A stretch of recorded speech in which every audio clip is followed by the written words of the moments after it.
जय हिंद दर्शकों, मैं हूं जितेंद्र दीक्षित स्टोरीज में आपका स्वागत है।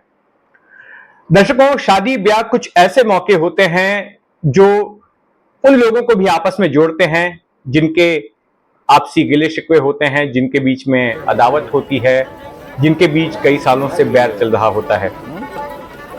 अगर कोई एक पक्ष सामने वाले पक्ष को, जिसके साथ में उसकी अनबन रही है, उसको अगर आमंत्रित करता है और उस आमंत्रण को स्वीकार करते हुए, उसको सम्मान देते हुए वो शख्स इस मौके पर पहुंचता है, तो कहीं ना कहीं जो खटास उनके रिश्तों में आई होती है, जो कड़वाहट होती है, जो दुश्मनी होती है, वो कहीं ना कहीं कमजोर पड़ जाती है और फिर से नए रिश्ते को शुरू करने के लिए एक रास्ता तैयार करती है। हाल ही में कुछ ऐसा देखने मिला मुंबई में भी। अंडरवर्ल्ड डॉन अरुण गवली का नाम आपने सुना होगा। 90 के दशक में मुंबई में जो 5-6 बड़े गिरोह थे, दाऊद इब्राहिम, छोटा राजन, अश्विन नायक, अबू सलेम, उन्हीं में से एक ये गिरोह था अरुण गवली का भी। और 90 के दशक में इस अरुण गवली गिरोह ने एक राजनीतिक पार्टी भी बनाई थी, अखिल भारतीय सेना। और ये राजनीतिक पार्टी बनाई गई थी शिवसेना को चुनौती देने के लिए।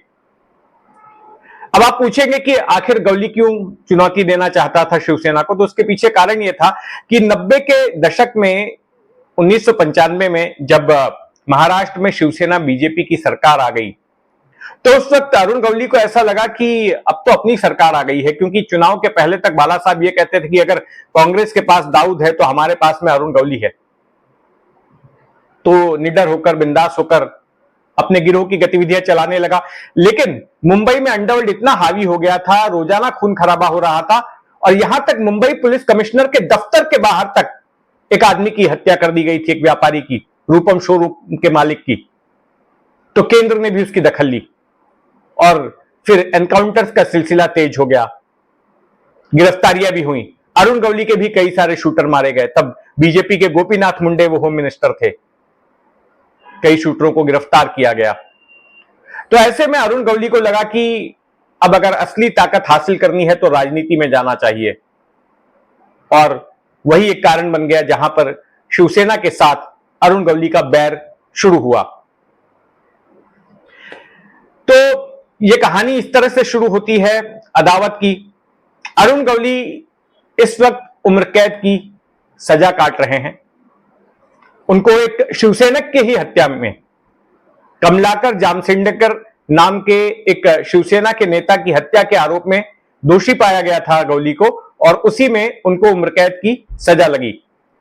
लेकिन इस वक्त 28 दिनों के पेरोल पर गवली बाहर हैं, और यह पेरोल इसलिए मिला है क्योंकि उनकी छोटी बेटी की शादी थी। बड़ी बेटी गीता गवली, जो कि अब एक पार्षद है, नगर सेविका है, उन्हीं की पार्टी से, अखिल भारतीय सेना से, और ये दूसरी बेटी जिसका नाम आत्मिता है। तो इसकी शादी 13 फरवरी को हुई और इसका रिसेप्शन रखा गया दक्षिण मुंबई के मशहूर रेडियो क्लब में, और बहुत ही आलीशान आयोजन किया गया। और इस आयोजन में अरुण गवली ने महाराष्ट्र के कई दिग्गज राजनेताओं को भी बुलाया, और उनमें से कई आए भी। एमएनएस प्रमुख राज ठाकरे आए, महाराष्ट्र सरकार में मंत्री और मुंबई बीजेपी के प्रमुख आशीष शेलार वहां पर आए, शिवसेना के कुछ विधायक वहां पर दिखे।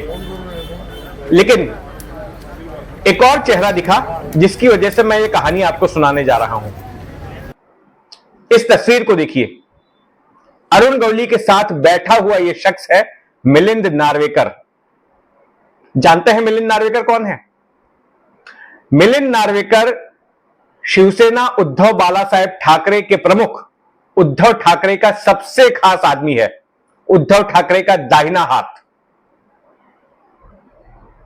और मिलिंद नार्वेकर इतना खास है कि पिछले 10-15 सालों में जो कई बड़े नेता उद्धव ठाकरे का साथ छोड़कर गए, जैसे नारायण नाने या फिर मोहन रावले या खुद राज ठाकरे, उन्होंने इसका ठीकरा मिलिंद नार्वेकर पर फोड़ा और कहा कि मिलिंद नार्वेकर ने उद्धव ठाकरे और उनके बीच में एक दीवार खड़ी कर दी थी।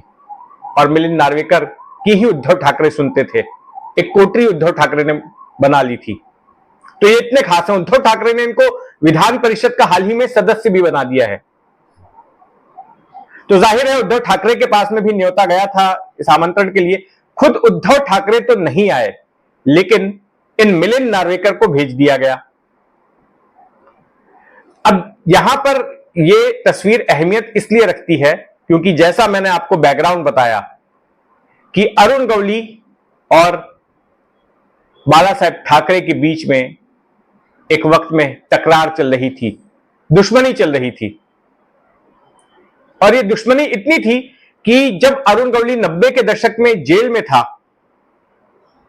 तो उसको जब एक जेल से दूसरी जेल में शिफ्ट किया गया, तो अरुण गवली को लगा कि ये सारा कुछ जो है बाला साहेब ठाकरे के मानस पुत्र जयंत जाधव के कहने पर कराया गया है।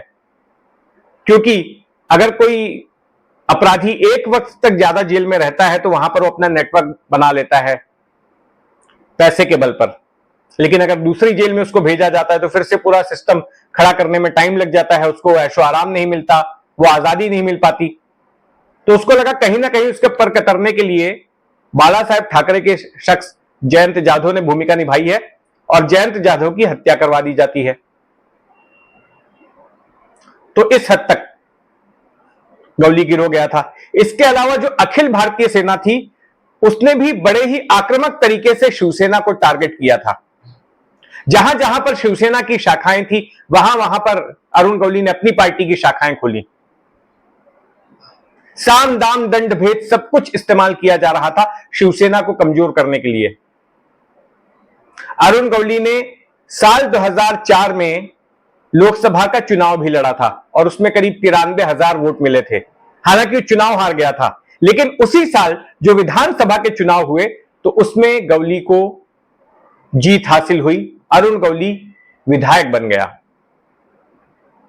लेकिन इसी दौरान उसके ऊपर कई आपराधिक मामले भी दर्ज हुए और सबसे बड़ा मामला था कमलाकर जामसांडेकर का, एक शिवसैनिक की हत्या का, जिसमें कि अरुण गवली को सजा हो गई उम्र कैद की। तो आज वही अरुण गवली साथ नजर आए शिवसेना के नेता बाला साहेब ठाकरे के पुत्र उद्धव ठाकरे के दाहिने हाथ मिलिंद नार्वेकर के साथ।